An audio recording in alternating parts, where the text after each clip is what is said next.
Hey everybody, welcome to the videos. I'm breaking down the Bluegreen vacation, Bluegreen vacation Duels 1 and 2 Thursday, February 11th. Thursday, Duel 1 will be around 7 p.m. Eastern, and Duel number 2 will be around 9 p.m. Eastern. And they're all going to be in the same exact video because I don't want to record and edit two separate videos because that will take forever. And by the time I get that done, the race will probably already started. So we're going to have one video here. The first half will be Duel number 1, and the second half will be Duel number 2. And if you find this video helpful in any way possible, please leave a like, and if you're new to the channel, hit that subscribe button. It really helps me out, and I really do appreciate it. And while you're at it, you might as well hit that notification bell as well, so you don't miss out whenever I post new content. And YouTube tells me around 50% of the people watch these videos have not yet subscribed. So if you're a frequent visitor to the channel, or if you're just new like what you see, hit that subscribe button because it really helps the channel grow. That's obviously going to help me out as well. And if you don't follow me over on social media, the handle is in the bottom right corner of your screen. And if you help support the channel over on Patreon, link is down below for that.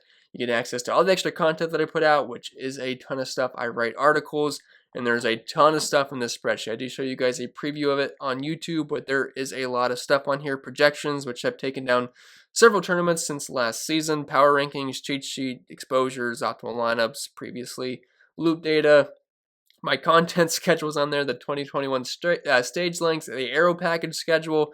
There is a ton of useful information on here that I use each and every single race, and also the Discord chat as well. It's $10 a month. I'll throw something on the screen that shows you exactly what you get, but I find it to be very useful. But I think that's it for the shameless plug, so without further ado, let's dive into today's video. And as per tradition, I did forget to mention a couple of things, but number one, I will once again be doing the live stream at 5:30 p.m. Eastern for you guys. If you want me to do so, you can let me know in the comments below. But the Clash live stream was pretty fun. I was a little bit worried that not a lot of people were going to show up because it was a weeknight. It's also just an expedition race. But we had around 100 total concurrents, had over 400 total people come in, and it was a pretty good time. Lots of people chatting. And that's the purpose of the live stream. It's supposed to be interactive because I kind of already say everything I want to say in the preview video, which is what I'm doing right now. The live stream is just supposed to be interactive. We come in, chat, have a good time. You ask me questions, I'll answer those. Pretty much just a big hangout for the most part before the race starts. So again, if you want me to do it again, let me know in the comments below and I'll be more than happy to do that. But anyway, let's get into the preview of the race. So this is the Bluegreen Vacations Duel number 1. It'll be the same exact thing for Duel number 2.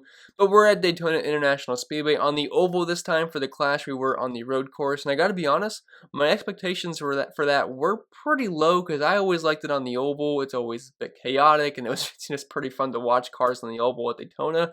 But it was actually a very good race on the road course. I mean, we had a really exciting end. I mean, Ryan Blaney, Chase Elliott got into it at the very end. Kyle Busch steals the win. It was a very entertaining race. A lot of people missed turns. There was dirt everywhere. I mean, Truex was having issues. He kept getting into the front, kept having issues with that. Kevin Harvick kept spinning like he did last year at the road course. So, pretty exciting race. I would definitely give that. It was well above my expectations, which is always nice to see, but this is 2.5 miles in length. It's a restrictor plate race. It's only 60 laps, so dominator points aren't going to be that important. Only 42 of them, give or take. So for the most part, this race is going to be all about finishing position and place differential. And again, if you have the main dominator, if there's a guy that comes out, leads 40, 50 laps, yeah, more than likely there's a good chance he's going to be in the optimal as long as he doesn't wreck out of the race and have a pretty strong finish. So that's something to keep in mind. But for the most part, finishing position and place differential will be king for this race. And I think that's pretty much all we got to say for the preview for the most part. Again, this will be the exact same thing for Duel number 2. So when we switch over, don't think you're missing anything if I don't put that in the video. So I think we can go to the driver by driver breakdown portion of this video, which I know is what everyone's really here for the most part. Alright guys, so I'm not going to spend too much time breaking down each and every single driver because the duels, you can't really compare them to the numbers that we're going to be looking at for the Daytona 500 and also the summer, fall race, whatever you want to call it, at Daytona as well, because those races are chaotic. There's 40 cars in the field. This time we only have about half that. We have 22 in this duel. And this is going to be a calm race for the most part. These guys are not going to want to junk up these cars. I mean, yeah, they're going to try to move around and get a better spot for the actual 500, but these guys aren't going to, it's not going to be a wreck fest where we're seeing half the field wipe out. I mean, for the most part, this should be a very clean race unless someone happens to make a stupid mistake or there's a mechanical error.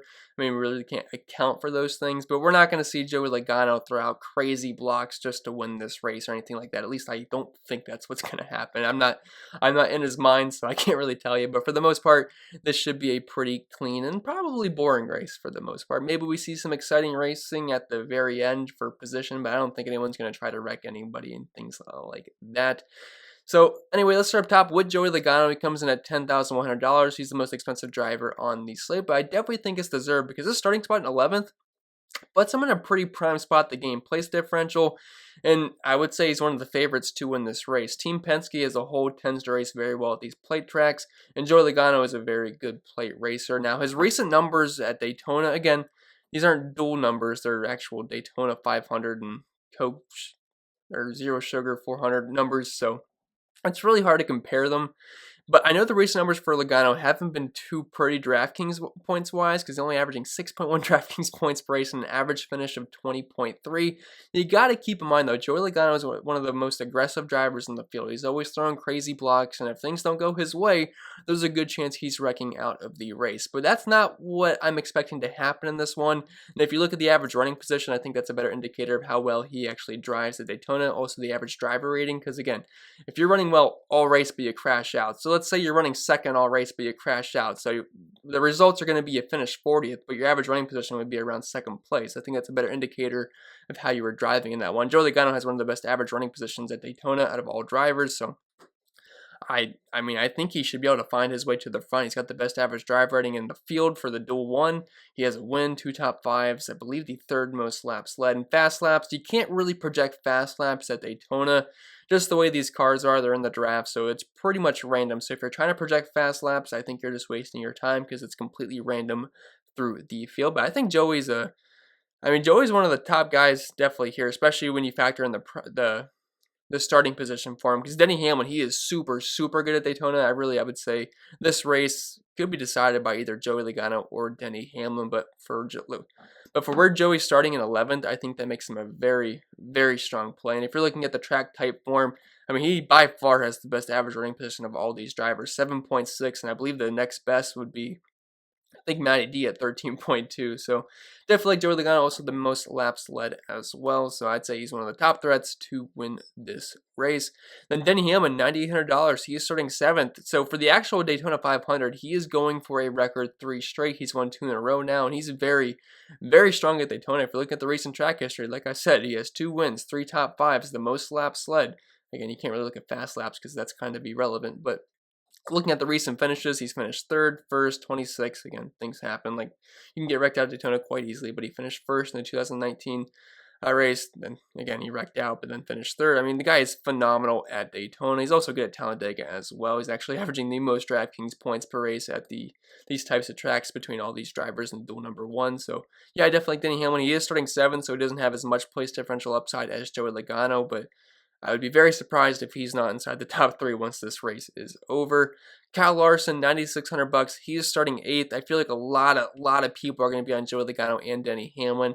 It's probably going to be pretty hard to play all 3 of those guys if you do want to play Kyle Larson, so I can't imagine his ownership is going to be too crazy. But if you want to pivot off the very chalky Logano and Denny Hamlin, I don't think Larson is a bad option. I wouldn't say he's an elite plate racer, but he's certainly not the worst. I mean, average finish of 13.8, which is barely behind Denny Hamlin. The running position isn't quite as good as those guys, but he does have a top 5, 3 top 10s. Not really a lap leader whatsoever, but I think he can contend for a top 5 here. Again, he's not like an amazing plate racer, but looking at the recent finishes, 10th, 20th, 7th, 29th, 19th. Again, it's hard to compare these numbers from actual Daytona to the duels, but if Larson can contend for a top 5 and the 2 top dogs like Logano and Hamlin have some pretty pedestrian races, could have an edge in the field there, but I definitely wouldn't say he's as good of a play as the 2 guys above him. Eric Almirola, $9,300. He is starting 2nd. I can't see myself playing too much Eric Almirola, and I really do like him at plate races. Now, I like him more at Talladega than I do Daytona because his numbers at Talladega are absolutely phenomenal. Because if you look at the regular Daytona numbers here, average finish of 18th, running position of 17.1, and only 1 top 5. But if you look at the numbers where it also adds in Talladega, it definitely beefs up his numbers a bit because he had an average finish of 14.4, then 3 top 5s, 6 top 10s. He's one of the best drivers at Talladega, but we are at Daytona, so takes a slight hit there. And starting second, I mean, he's going to have to pretty much win this race to be optimal. There's going to have to be a lot of guys that have some issues, and Almirola just kind of stays where he started or happens to win the race and lead some laps. I think that would be his path to victory. I wouldn't say I'd full fade the guy because I could certainly see him staying up front for quite some time, and if he can hold the front row or the outside line or whatever and have a top 3 finish, it could work out if other guys have issues, but it is a pretty risky play starting second when some other guys do offer some nice place differential upside. And same goes for Ricky Stenhouse Jr. He comes in at $9,000 starting 1 spot behind Aric Almirola, and this guy is a phenomenal plate racer, one of the best in the entire series, which sounds crazy because it's a track that actually produces so many wrecks. And Ricky Stenhouse, I mean, he doesn't have the name Ricky Stenhouse, Ricky Spinhouse for nothing, but the guy at plate races, he just doesn't tend to wreck too much. He has one of the best average running positions of 10.4, which is actually best out of all these drivers in the field. 92.1 drive rating, which is second best, only behind Joey Logano. No top 5s recently and only 1 top 10. He is really good at Talladega, but he's still pretty darn good at Daytona. The second most laps led in this specific field here of these 22 drivers, but just know there is quite a bit of risk here for the starting position because if he loses spots, I have a hard time seeing him be optimal at at $9,000. So I'll probably sprinkle him in just in case he happens to get the lead, leads like 40 laps, and happens to win the race or finishes at the top 3. Because if that's the case, I think there's a decent chance he'll be optimal. And I can't imagine his ownership is going to be that high because people just don't really like Ricky Stenhouse, and he's at $9,000, and he doesn't offer us any place differential upside. So I think he's a decent tournament play, but there is certainly risk there. So I would tread carefully with Ricky Stenhouse. And moving down to Matty D, he comes in at $8,700 starting 9. So he's kind of in a weird spot where he's not a great place differential play, but he's not an awful place differential play either. And also, if you see a black fur ball in my lap, my dog did jump up there. He was crying. He wanted up. So he's going to join us for the rest of the video or until he gets bored and happens to jump down. But he's licking my forearm nonstop, so I guess I must be dirty or something. But anyway, if you see him, his name is Duke, and he's a very good boy, so he'll be joining us for the video. But anyway, Matty D, I do like him quite a bit. And if he's going to be low owned, I wouldn't mind being overweight in the field here because he's actually a very good plate racer, and he has some good numbers at Daytona, averaging nearly 40 Draftkings points per race here, an average finish of 13.5, which again, I know it doesn't sound great, but compared to what everyone else's numbers are, it's actually not that bad. No top 5s recently, but 3 top 10s, has some laps led in there as well. Starting 9th, I definitely think he has some upside there because I do think he could squeak into the top 5, and I can't imagine the ownership is going to be too insanely high.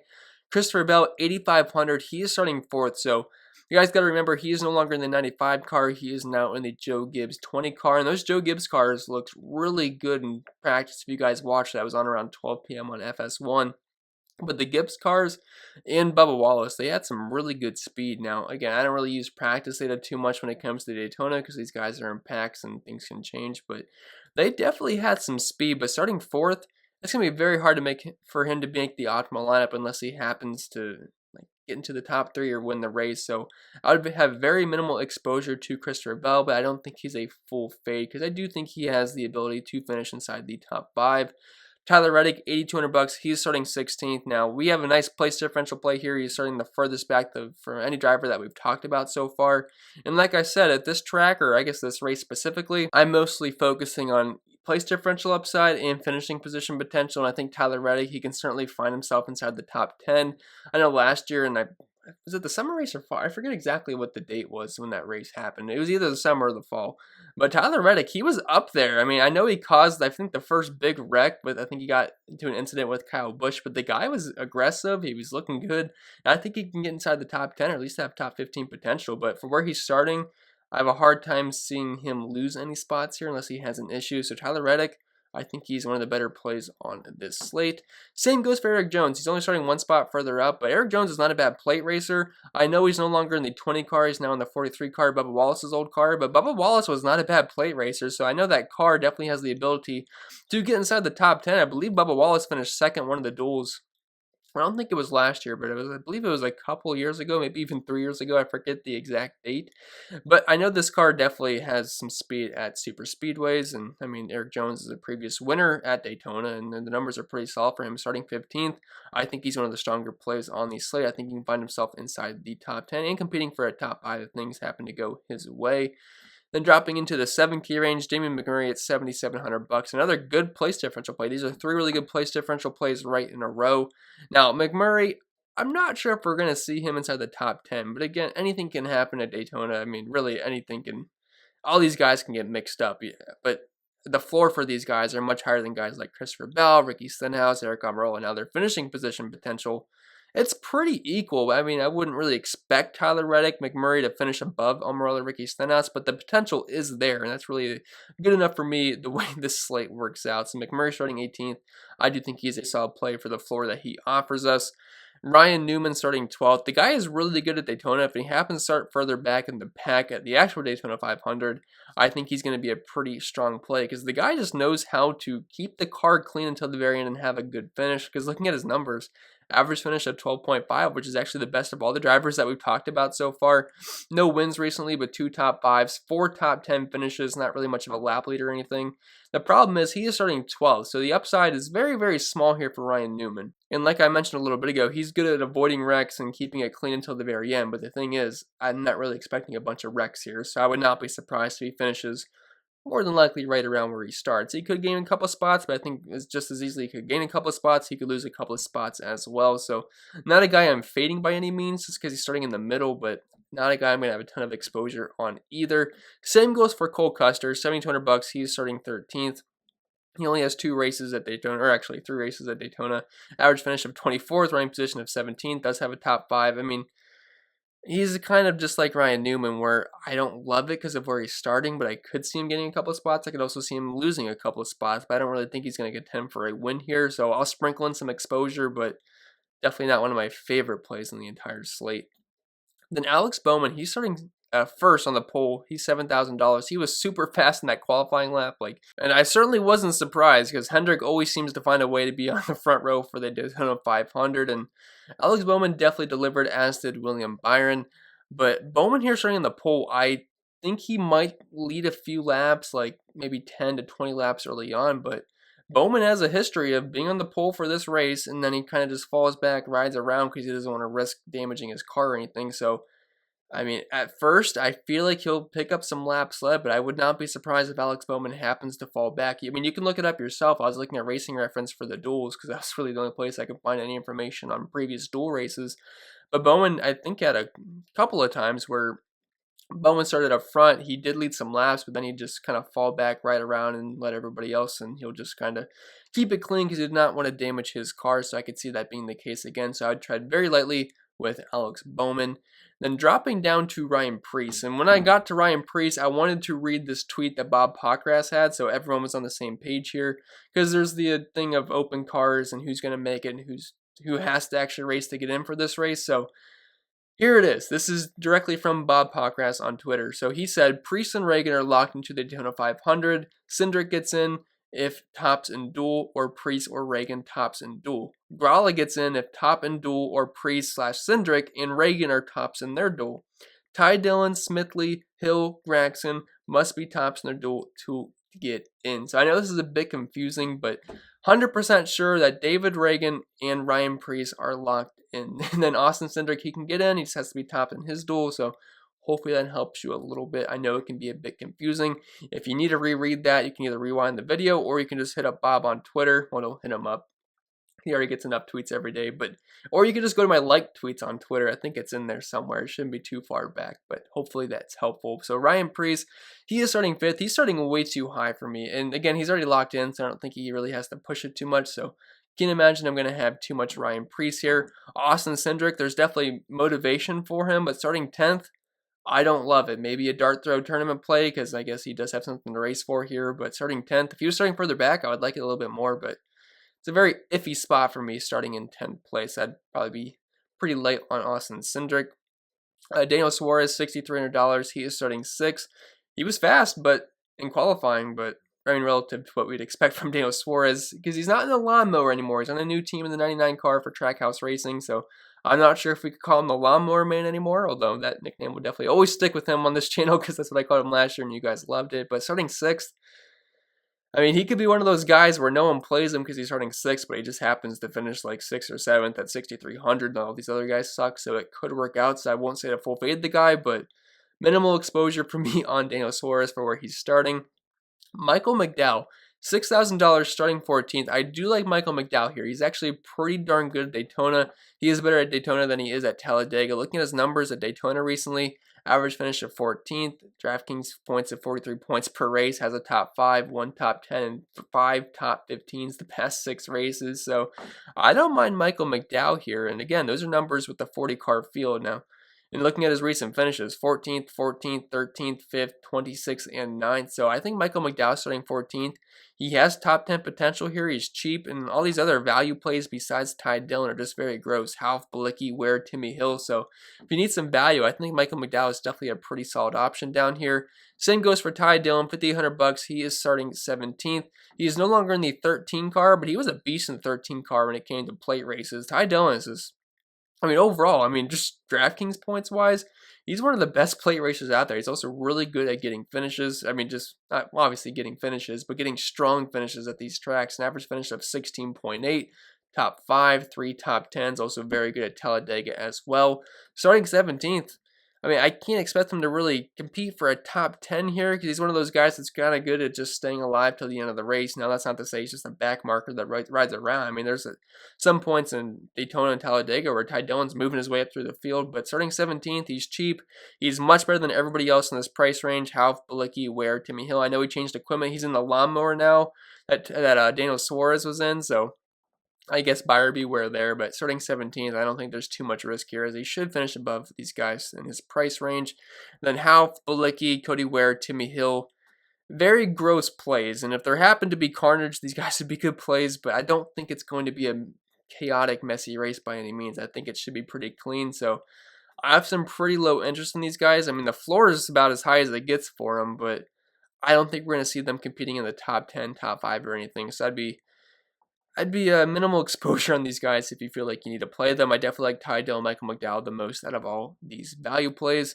Now, with that being said, I think we can move on to Duel number 2. And like I said, we don't have to do another preview of this race. The same amount of laps on the same track. It's just different drivers in this heat race. So we'll start up top with Brad Keselowski at $10,200. He is starting 13th. And I feel like he's the same exact play as Joey Logano on the first Duel race. So I definitely like Brad Keselowski here. He's the most expensive driver, but I definitely think it's deserved. You guys are a pretty good plate racer. Now, I will say recently, he's had a lot of bad luck at these plate races, but Team Penske always seems to ride up front in these ones. The average running position for him is much better than the average finish, but Keselowski's been getting caught up in a lot of wrecks recently. If we want to look at his recent finishes at Daytona, did finish 10th last year, but 36th, 39th, had a nice 12th place finish, but then 36th and 32nd. The guy just keeps getting caught up in wrecks.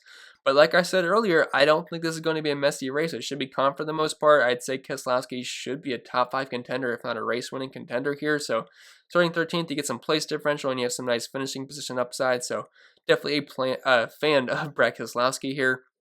Ryan Blaney, $10,000. He is starting 9th.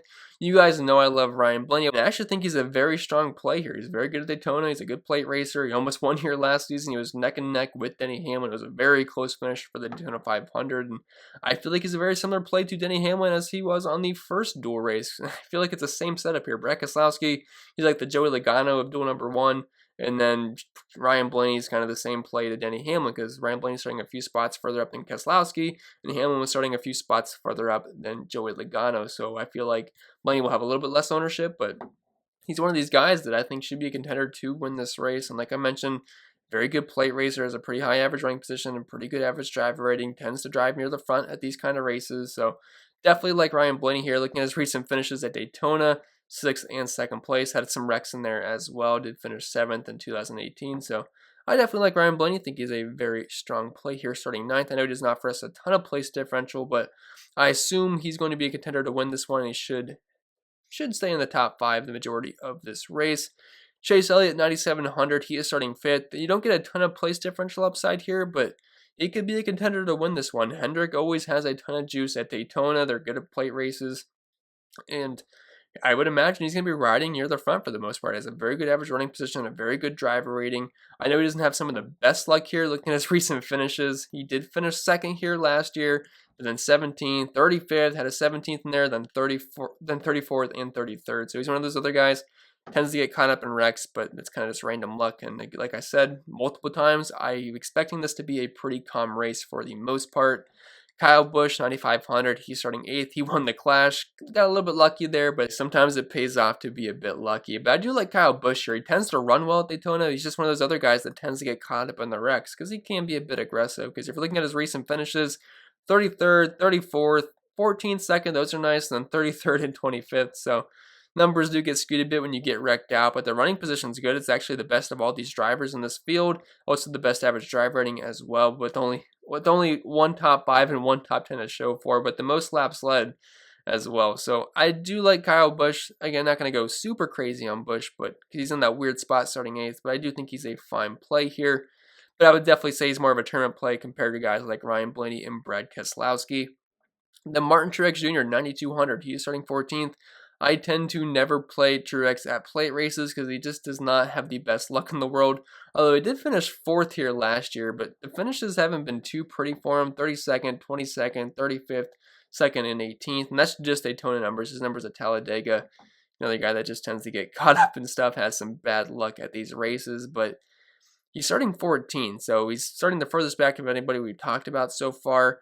And that should make him a pretty popular play. And I would definitely have some exposure to Martin Truex. He's cheap at $9,200. He's not as expensive as Keselowski. I feel like he has somewhat similar upside. I'd still expect Keselowski to probably finish above Martin Truex, because I'd say he's a better overall plate racer. But Truex should contend for a top 10. Could be a top 8, top 5 contender if things go his way. And I do expect this race to stay clean for the most part, so that should work in his favor. So I like Truex. I think he's a pretty strong play here. Does great out well in projections. And then dropping down to the 8K range, we have Kevin Harvick at $8,900. He is starting 3rd. And I think it was last year. I want to say he was starting near the front for the Duel. And I always say this with Kevin Harvick. I don't usually play him because he tends to just have bad luck at plate races. But when he's actually on the track and running and not getting caught up in the wrecks, he doesn't run that bad. Has a good average running position of 13.6. Has a really good drive rating. I think he's the 2nd best drive rating of all these drivers that we're talking about. 2 top 5s, 10 laps led per race, and looking at the recent finishes for him at Daytona, again, a lot of bad luck in there. 20th, 5th, which that was nice, then 29th, 26th, 19th, and 31st. Starting 3rd, though, I don't think a lot of people are going to play Kevin Harvick. Plus, he sucked in the Clash, so if people just want to use recency bias, I could see them fading him for that reason, but I don't hate taking a shot on Kevin Harvick if he could end up dominating this race and finish inside the top 3, maybe even potentially winning it. So I know it's not going to look too pretty starting 3rd in Kevin Harvick's history at Daytona, but if he could dominate this race and win, he could have come at low ownership, and I don't think he's the worst tournament play in the world. So I will have some Kevin Harvick exposure for sure. Kurt Busch, $8,600. He's starting 7th. He's kind of in no man's land where he's starting a little bit too high up to make him an elite place differential play, but I could see him finishing around where he starts or maybe in a little bit above that if he has some luck his way, but I don't love it. And his recent history at Daytona hasn't been too great. 34th, 33rd, 10th, 25th, 37th, 26th. But like I've said, I hate comparing the Duel to Daytona because it's just such a much different race and how the guys are racing. So I'll have a little bit of exposure to Kurt, but I wouldn't say I'm super excited about playing him. Chastain, $8,300. He's really expensive. I was kind of surprised he's this expensive. I know he's in the 42 car now, so much better equipment than what he's ever had. Starting 12th, he could be that GPP guy where he gets a bit overlooked because I don't feel like people are going to line up to play Ross Chastain above $8,000, especially starting 12th. If he was starting like 20th, that would be a different story, but I'd imagine Chastain's not going to be too highly owned here, so I think that makes him an interesting tournament play because I could see him having some top 10 potential. And he has a decent history at Daytona in terms of fantasy points because he's one of those guys that can tend to just ride around the back and pick up a good finish because he usually starts in the back. But starting 12th makes it a bit iffy, but I could see the potential there starting 12th. I just don't think it's the most likely optimal play in the world. Austin Dillon, $8,000. Actually a pretty good plate racer, but for where he's starting, he's going to have to hold that position or finish a little bit above that, which probably isn't the most likely scenario, but I'm not going to full fade starting fourth, but I will have minimal exposure to Austin Dillon due to that starting position. But I mean, he's one of those guys that would not surprise me if he ended up getting up front, leading some laps, and potentially won this race. Going down to the 7K range, you have Bubba Wallace at $7,700. He's in the new 23 car, which showed a ton of speed in practice. He was actually the fastest car in practice. The guy looked great, as did a lot of the Toyotas as well. Joe Gibbs as a whole, and we know he's kind of an affiliate with Joe Gibbs, you know, especially with Denny Hamlin as his team owner. So he had a ton of speed. Now, starting second, the upside is very, very limited for Bubba Wallace. So for him to be in the optimal, he's more than likely going to have to get up front, lead laps, and hold that, potentially win this race for it to work out. But I do think that is somewhat possible. So I would not full fade Bubba Wallace. I'll definitely get some exposure now. Am I gonna play more Bubba Wallace than Chris Buescher? Probably not, because Buescher has a much higher floor starting 15th, and he's actually pretty good at Daytona. But I do think Bubba Wallace is an interesting tournament play, especially if people are going to fade because of that starting spot, because I think we could see him winning this duel race. It would not be the most surprising thing in the world for me. So don't love Bubba, but I definitely don't hate him either. Buescher, $7,400, starting 15th. I think he's a very, very strong play. He actually has the best average finish of all these drivers here. Now, again, it's going to be much different driving because it's not going to be a wreck fest, and Chris Buescher usually tends to stay alive till the end, pick up a pretty good finish. Now, that's not to say he just rides around the back. I've seen plenty of races where Buescher's, he's in the top 5, top 10, and the race isn't, last lap or anything like that, and it wasn't a big wreck. I mean, he was just racing. He just races pretty well at these plate tracks, so I don't mind him here. He has 2 top 5s, 4 top 10s, starting 15th. I know the price is up there a little bit, but I think he's a pretty strong place differential play, which is what I'm looking for on this slate. Corey LaJoie, $7,100. Now, he's the guy that will ride around in the back and wait for some wrecks to happen to get a good finish. He's averaging 43.3 DraftKings points per race here at Daytona, which is most of all these drivers. But again, much different circumstances here, but I still think he can pick up some spots. He's on a new team this year, and I know people don't really love Spire, but this team is going to be much better than what it was in the past. It's not the same old Spire Motorsports. They're getting help from Hendrick, so we know Hendrick has a ton of juice, especially at Daytona, and we saw that in qualifying. So I don't hate Corey LaJoie here, starting 17th. I know he's a bit pricey, but I mean, he should be able to gain some spots here. So I do like Corey LaJoie for the place differential upside.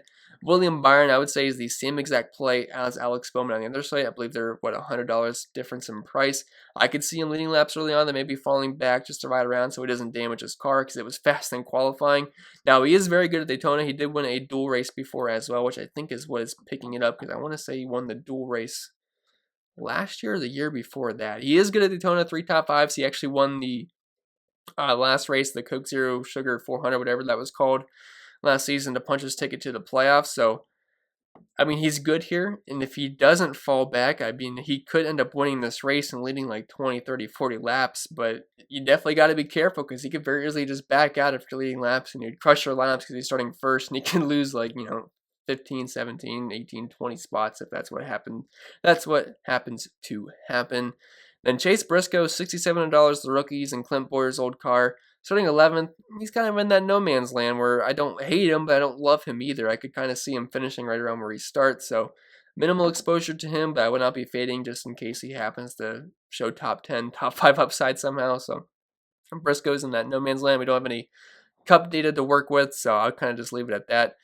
Gralla here, $6,400, starting 10th. If you guys heard of his name before, it's because he actually ran the road course race for Austin Dillon last season. Actually, ended up having a pretty strong race, but starting 10th here, I don't love it. I think he ends up losing spots, so I'll have very minimal exposure, if any. Dropping down to David Reagan. David Reagan's already locked in, starting 6th. I don't really see the reason to really want to play David Reagan here, so if you want to fade him, I don't hate that because I just feel like the upside is quite limited there for David Reagan. Anthony Alfredo, the rookie, filling in for John Hunter Nemechek this season. He is starting 16th. John Hunter Nemechek had some good finishes at restrictor plate races last season, so starting 16th, he's very cheap at $6,000. I actually think he's one of the better value plays on this specific slate. And then after that, we get into the bum group, that's for sure, because we have Derek Cope, who's over 60 years old. He's starting next to dead last. Noah Gragson, the young guy. Big age gap difference there between Derek Cope and Noah Gragson, for sure. Joey Gase, BJ McLeod, and Garrett Smithy. All these guys, I'm not expecting too much. Now, if you want to play anybody, I'd say Gregson, just because he has something to race for here. He's starting dead last, so he's got the highest floor here. So I guess that's the one guy I'd mess around with. Don't really think I want to play Old Man Cope. He's actually locked into the Daytona 500 as well because he's got the charter. So I really wouldn't say there's much upside there. So if you're going to play anybody, I would say Gregson's the most enticing option, but don't really love any of those guys a lot. Also, he is in the 62 car Brendan Gaughan, what he used to run, and Gaughan was always a restrictor play GOAT for us. Now again, I know circumstances are definitely different here, but at least there might be a little bit of upside there, starting dead last. And I think that's gonna be it for the video, guys. So I hope it was helpful. If I look tired, it's because I really am. I was not planning on doing this video. I just told someone on Twitter. They asked me when the Duel video was coming out. I said I'm probably not going to do one because the salaries came out so late, so we're looking at a live stream only.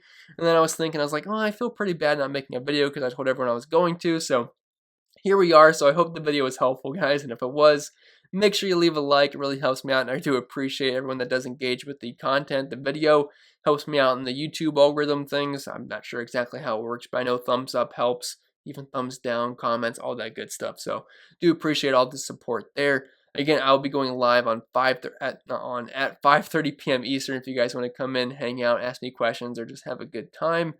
And if you guys want to follow me over on social media, I'm at ChrisPennell16 on Twitter, CPenn16 over on IG. They're right over there on the left. And if you want to help support the channel over on Patreon, link is down below for that. Lots of extra exclusive content on there. I do articles, predictions, power rankings, cheat sheets, a bunch of stuff. There's a ton of stuff here. I have the schedule on here, the Aero package schedule. It's really just literally everything you need. Driver, crew chief information. Sometimes I forget some of that stuff, so I just use it to double check myself. So yeah, I think that's pretty much it, guys. So I'll see you in the next video, and I am going to edit this video and go to bed, and it should post around 8 or 9 in the morning. So see you guys in the live stream if you happen to stop by.